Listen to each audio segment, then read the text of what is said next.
Aging in America means nursing homes for many. For many other seniors, live alone with the help from your spouse maybe, or maybe with adult kids or paid caregivers. And I want to talk about those adult kids, if I can, for a second. Tonight, there's some brand new research showing that seniors who need help with daily care and activities are more than twice as likely to get that help from their own flesh and blood, their biological kids, than from their stepchildren. That's something that's called the step gap. And it even holds when there's a mix in the family of biological kids and kids by marriage who all kind of grew up together.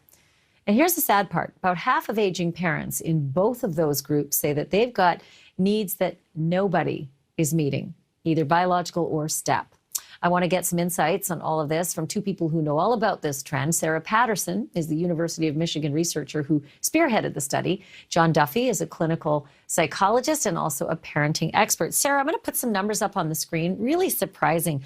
48.6 is the percentage of older Americans who are getting help from their biological kids. But when that comes to Americans getting help from stepkids, it ain't 48.6, it's 22.5.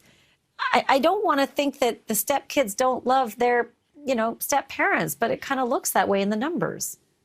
Right. Yeah, we were really surprised to see that the gap was so large.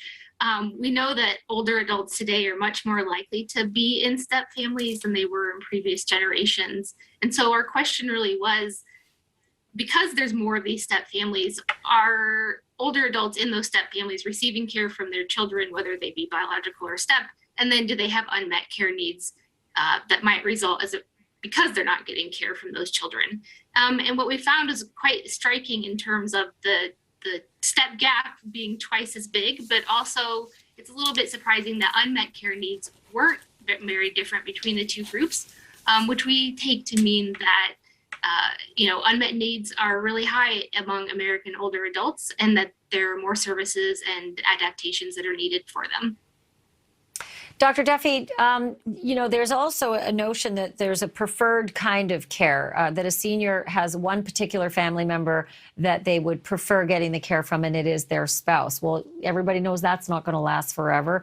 Are there expectations that everybody just needs to realign as we all get older and realize you're going to have to really think this one through?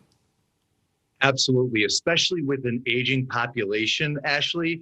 We really got to reconsider how we manage elder care as a population, as a culture, because on the whole, only about 50% of elderly people get the care they need to begin with, whether that's from their spouse, from their children, or from their stepchildren, or some combination thereof.